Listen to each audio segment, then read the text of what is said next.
Hello friend. ऐसा देश जहां लोगों को खाने के लिए खाना नहीं मिलता था और इतनी गरीबी थी कि लोग खाना न मिलने के कारण जान गंवा देते थे। यहां कोई प्राकृतिक संसाधन नहीं थे। क्षेत्रफल में यह इतना छोटा था कि झूम करने के बाद भी लोग इसे विश्व मानचित्र पर नहीं ढूंढ पाते थे। और जनसंख्या की बात करें तो क्षेत्रफल के हिसाब से जनसंख्या बहुत बड़ी थी। यहां प्रति वर्ग किलोमीटर 7,000 से अधिक लोग रहते थे। भारत में 430 लोग एक ही क्षेत्र में निवास करते हैं। लेकिन इस देश ने ऐसा कुछ किया जिससे कुछ ही वर्षों में यह एक गरीब देश से दुनिया के सबसे अमीर देशों में से एक बन गया। पहले इस देश में जहां लोग गरीबी के कारण मरते थे, आज हर 6 में से एक व्यक्ति करोड़पति है। प्रति व्यक्ति जीडीपी के मामले में यह दुनिया में दूसरे स्थान पर है और एशिया में यह नंबर 1 है। और यह सब हुआ एक ही व्यक्ति के कारण, जिनका नाम था ली कुआन यू, जिन्होंने सिंगापुर का भाग्य बदल दिया। और आज के वीडियो में आप एक बात अच्छे से समझेंगे। तो यह विश्व मानचित्र है। भारत के बाएं एक छोटा सा बिंदु है। यह इतना छोटा है कि अगर आप विश्व मानचित्र को लगातार झूम करें तब भी आपको इसे ढूंढने में कठिनाई होगी। जब इसे झूम किया गया, यह मुख्य भूमि सिंगापुर है और इसके पास छोटे 64 द्वीप हैं। कुछ प्राकृतिक हैं और कुछ कृत्रिम रूप से बनाए गए हैं। और एक और बात कि सिंगापुर एक शहर राज्य है। इसका मतलब है कि सिंगापुर एक ऐसा देश है जिसमें शहर नहीं है। इसके बजाय पूरा देश विभिन्न क्षेत्रों में बांटा गया है, जैसे पश्चिमी क्षेत्र, उत्तरी क्षेत्र। सिंगापुर का कुल क्षेत्रफल 719 वर्ग किलोमीटर है। अगर हम इसे भारत से तुलना करें तो यह 4,751 गुना छोटा है। इसके बगल में मलेशिया है और दूसरी ओर इंडोनेशिया।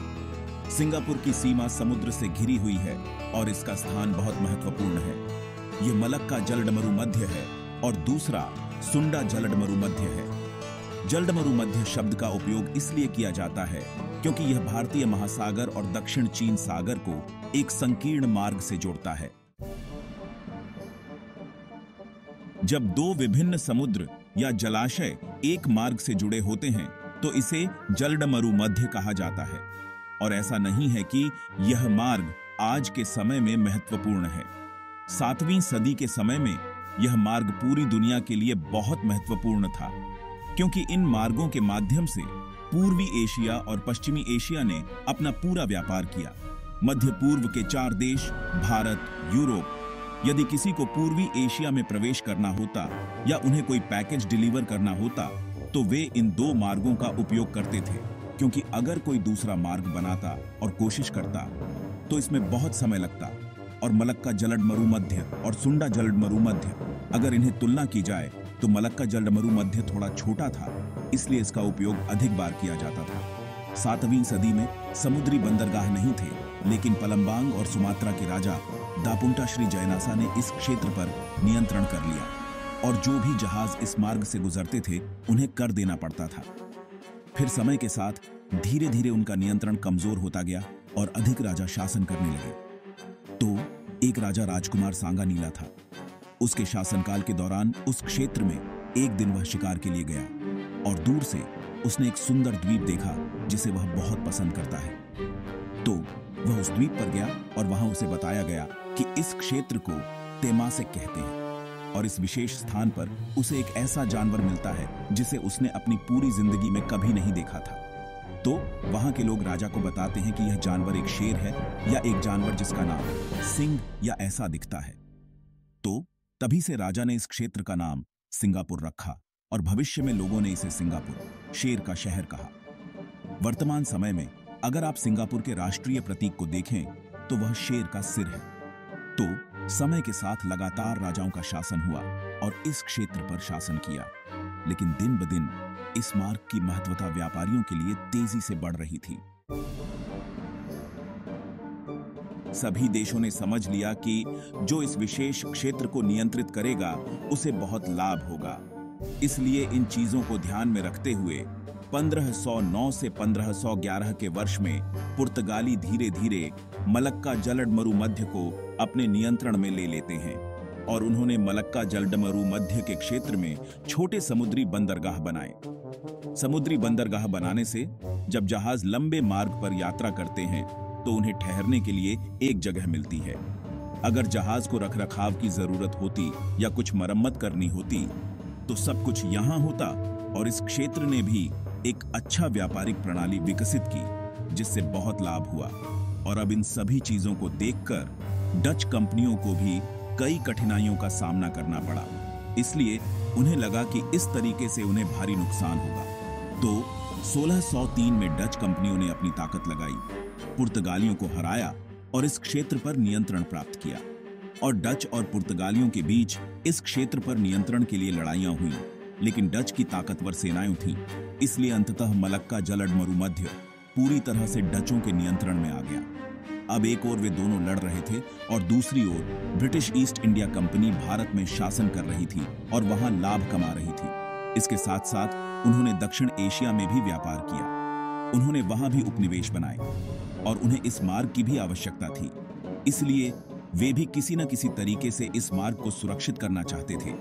लेकिन ईस्ट इंडिया कंपनी सीधे डच से लड़ना नहीं चाहती थी, इसलिए ईस्ट इंडिया कंपनी ने मलक्का जलड मरुमध्य को वैसे ही छोड़ दिया। लेकिन जनवरी 1819 में ब्रिटिश अधिकारी थॉमस स्टैमफोर्ड ने मलक्का जलड मरुमध्य के बगल में इस क्षेत्र को सिंगापुर और जोहार के सुल्तान के नियंत्रण में देखा, तो उन्होंने यहां अपने अधिकारी को भेजा और 6 फरवरी 1819 को इस जोहार के सुल्तान को अपने प्रभाव में लेकर एक संधि पर हस्ताक्षर करवाए। संधि ने बुनियादी रूप से कहा कि 8000 स्पेनिश डॉलर सुल्तान को ब्रिटिशरों द्वारा दिए जाएंगे और इसके बदले में पूरे सिंगापुर क्षेत्र पर उनका नियंत्रण रहेगा, फिर वे जो चाहें कर सकते हैं।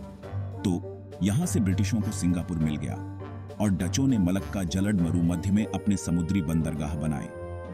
अब जहां आज सिंगापुर है, हम एक बात समझ सकते हैं कि एक अच्छी संरचित व्यापारिक पारिस्थितिकी तंत्र किसी भी देश की प्रगति के लिए कितना बड़ा लाभ हो सकता है। और इसके लिए हमारे प्रधानमंत्री नरेंद्र मोदी ने भी सिंगापुर की सराहना की।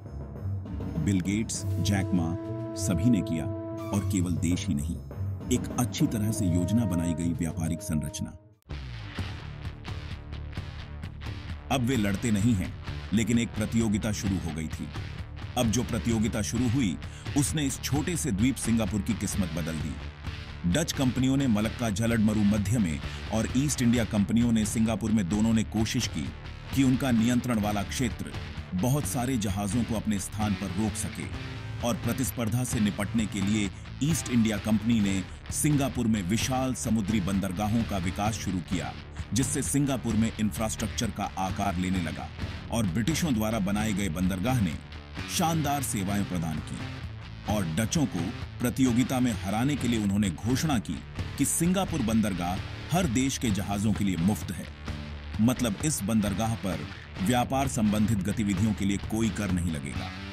अब जब ऐसी घोषणा की गई तो सभी देशों के जहाज इस बंदरगाह पर अधिक आने लगे। ईस्ट इंडिया कंपनी की इस रणनीति के पीछे यह था कि हालांकि जहाज बंदरगाह पर आ रहे थे, वे कर नहीं ले रहे थे, जिस कारण उन्हें नुकसान हो रहा था। लेकिन अगर जहाज आएंगे तो समग्र सिंगापुर व्यापार बढ़ेगा, जिससे ईस्ट इंडिया कंपनी को लंबी अवधि में लाभ होगा। और ईस्ट इंडिया कंपनी के लिए एक और लाभ था, सिंगापुर बंदरगाह में बहुत अच्छा तटीय ढलान था, यानी भूमि और पानी का ढलान अच्छा था। अगर यह ढलान अच्छा नहीं होता तो जहाज को जोखिम होता, और इसलिए सिंगापुर बंदरगाह लोगों की पहली पसंद बन गया। और इसके कारण चीन, भारत, मलेशिया लोग यहां से सब कुछ लेकर आने लगे। अब इसके कारण सिंगापुर, जो एक सुनसान द्वीप था, वहां भारत, चीन और मलेशिया की जनसंख्या के लोग बसने लगे। और जब लोग यहां बसने लगे तो समस्या यह थी कि सिंगापुर में कोई उचित प्रशासन नहीं था। ब्रिटिश पूरी तरह से सिंगापुर बंदरगाह की सुरक्षा और उसमें पैसे बनाने पर ध्यान केंद्रित कर रहे थे। जनसंख्या और वहां काम करने वाले लोगों के विकास में कोई रुचि नहीं थी। अब क्योंकि कोई उचित प्रशासन नहीं था, अवैध अपराधों की शुरुआत हो गई। इस कारण से सिंगापुर बंदरगाह अवैध अपराधों के लिए अधिक प्रसिद्ध हो रहा था। अलग अलग देशों के लोग यहां आए और अफीम का सेवन किया, जुए की आदत डाली, दास व्यापार किया, वाणिज्यिक सेक्स वर्कर्स यहां काम करने लगे और हिंसा बहुत बढ़ गई। व्यापारियों ने देखा कि सिंगापुर उनके सभी अवैध अपराधों के लिए एक सुरक्षित स्थान है। ब्रिटिशों ने वहां काम करने वाले लोगों को श्रमिक वर्ग में शामिल किया। ये श्रमिक कम पैसे में कड़ी मेहनत करते थे और उनकी किसी अन्य चीज में कोई रुचि नहीं थी। अब ब्रिटिशों को इस बंदरगाह से अपेक्षित कमाई नहीं हो रही थी और एक ऐसा देश था जिसे वे देख रहे थे कि वहां पैसा कमा रहे थे, चीन। क्योंकि चीन के समुद्र के पास कई प्राकृतिक संसाधन थे जिनका वे पूरे विश्व को बिक्री कर रहे थे और यहां तक कि ब्रिटेन को भी वहां से व्यापार करना पड़ रहा था। लेकिन 1914 में विश्व युद्ध शुरू हुआ। सिंगापुर का इस युद्ध से कोई सीधा संबंध नहीं था, लेकिन ब्रिटेन इसमें शामिल था। इसके कारण ब्रिटिशों का ध्यान युद्ध की ओर चला गया और वैश्विक व्यापार में कमी आई। इसका सिंगापुर पर बड़ा असर पड़ा। सिंगापुर, जो यूरोप और एशिया देशों का व्यापार केंद्र था, उसे बड़े नुकसान का सामना करना पड़ा। सिंगापुर पोर्ट पर काम करने वाले लोगों के लिए सब कुछ ठप हो गया। बेरोजगारी बढ़ गई, खाद्य पदार्थों की कमी हो गई, झगड़े शुरू हो गए। अफीम की लत पहले से थी और 1918 में स्पेनिश फ्लू ने पूरी दुनिया को प्रभावित किया, जिससे सिंगापुर भी प्रभावित हुआ और हजारों लोगों की जान गई। इसके बाद 1929 में ग्रेट डिप्रेशन फैल गया। इससे सिंगापुर की स्थिति में सुधार नहीं हुआ। वास्तव में 1939 में दूसरा विश्व युद्ध भी शुरू हुआ। स्थिति बहुत खराब थी, लेकिन एक बात थी कि जापान और ब्रिटेन एक दूसरे के खिलाफ थे। इसलिए जापान ने 8 फरवरी 1942 को सिंगापुर पर हमला किया और 7 दिनों के भीतर जापानी सेना ने ब्रिटिश सेना को हराया और हजारों सैनिकों को मार डाला। इसके बाद जापान ने सिंगापुर में प्रवेश किया और बर्बरता से हत्या शुरू की। आम लोगों की सामूहिक हत्या की गई, लोगों को जिंदा जलाया गया, बलात्कारी श्रम और कई अन्य यातनाएं दी गईं। उस समय जिसने भी सिंगापुर की स्थिति देखी, वे यह सोच भी नहीं सकते थे कि भविष्य में सिंगापुर दुनिया के सबसे अमीर देशों की सूची में होगा। जब जापान बर्बरता का माहौल बना रहा था, अगस्त 1945 में अमेरिका ने जापान पर परमाणु बम गिराया, जिसके कारण जापान ने हार मान ली। जापान ने सिंगापुर छोड़ दिया और ब्रिटिशों ने सिंगापुर में फिर से प्रवेश किया। यह वह समय था जब सिंगापुर के लोग एक बोटी खाने के लिए तरस रहे थे, और जब ब्रिटिशों ने फिर से सिंगापुर में प्रवेश किया तो उन्होंने कुछ बदलाव किए। उन्होंने समझा कि अगर उचित प्रशासन नहीं होगा तो इससे उनके बंदरगाह के काम में भी बाधा आएगी। ब्रिटिशों ने प्रशासनिक बदलाव किए और लोगों को स्व प्रशासन दिया। सरकार बनाना और चुनाव कराना, अपने नेता को नियुक्त करना, घरेलू मुद्दे। अब सिंगापुर के लोग अपने मुद्दों पर खुद निर्णय लेने लगे, लेकिन अंतर्राष्ट्रीय संबंध और सुरक्षा का ध्यान ब्रिटिशों ने रखा। 1959 में सिंगापुर में सामान्य चुनाव हुआ और कुल 51 सीटों के लिए चुनाव कराए गए। ली कुआन यू ने पीपल्स एक्शन पार्टी बनाकर चुनाव लड़ा और 51 में से 43 सीटें जीतकर सिंगापुर के प्रधानमंत्री बने। ली कुआन यू ने सिंगापुर की किस्मत बदल दी। ब्रिटिश सिंगापुर पोर्ट से पैसे बनाने में व्यस्त थे, वहीं ली के दृष्टिकोण ने सिंगापुर की राष्ट्रीय, आर्थिक और सामाजिक स्थिति को बदल दिया।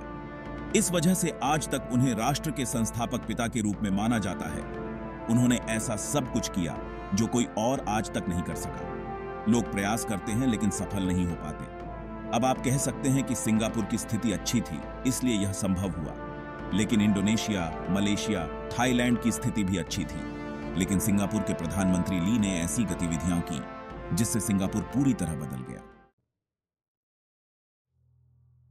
क्योंकि उन्हें डर था कि अगर ब्रिटिश उन्हें छोड़ देंगे तो कोई भी नहीं जानता कि सुरक्षा और अन्य चीजों का प्रबंधन कैसे होगा। और चूंकि सिंगापुर में चीनी जनसंख्या अधिक थी, इसीलिए कम्युनिस्ट शक्तियां जैसे सोवियत संघ और कम्युनिस्ट चीन ने सिंगापुर पर नजर रखी कि चुनावों में जो पार्टियां और पीएम चुने जाएंगे उन्हें कैसे हटाया जाए और कम्युनिस्ट सरकार कैसे स्थापित की जाए। यह प्रधानमंत्री ली के सामने एक चुनौती थी, लेकिन बड़ी चुनौती थी कि सिंगापुर में गरीबी, झुग्गियां, अकाल, अफीम की लत, अपराध और जातीय अशांति की स्थिति कहीं और नहीं थी। उस समय बेरोजगारी चरम पर थी, खाद्य पदार्थों की कमी थी, लेकिन फिर भी हर सप्ताह श्रमिकों के समूह हड़ताल पर जाते थे। सिंगापुर में लोग अपने समुदायों से ही संबंधित थे। सिंगापुर एक राष्ट्र के रूप में एक दूसरे से संबंधित नहीं था। हर कोई केवल अपने समुदाय के साथ ही जुड़ा था और क्षेत्र समुदाय के आधार पर विभाजित थे, जैसे अधिकांश चीनी जनसंख्या डाउनटाउन क्षेत्र में रहती थी। ली ने बहुत मेहनत की और सिंगापुर के लिए कई योजनाएं बनाई, जिनमें मुख्यतः उन्होंने योजनाएं बनाई 1. आर्थिक विकास 2. भ्रष्टाचार के खिलाफ लड़ाई 3. शिक्षा और स्वास्थ्य 4. शांतिपूर्ण नागरिक सुरक्षा 5. कम्युनिज्म के खिलाफ संघर्ष 6. राष्ट्रवाद का विकास 7. संगठित श्रम कानून। इन सभी योजनाओं के माध्यम से ली ने बहुत अच्छे प्रयास किए। आज जो सिंगापुर हमें दिखता है, ये वास्तव में प्रधानमंत्री ली कुआन यू की योजना का परिणाम है।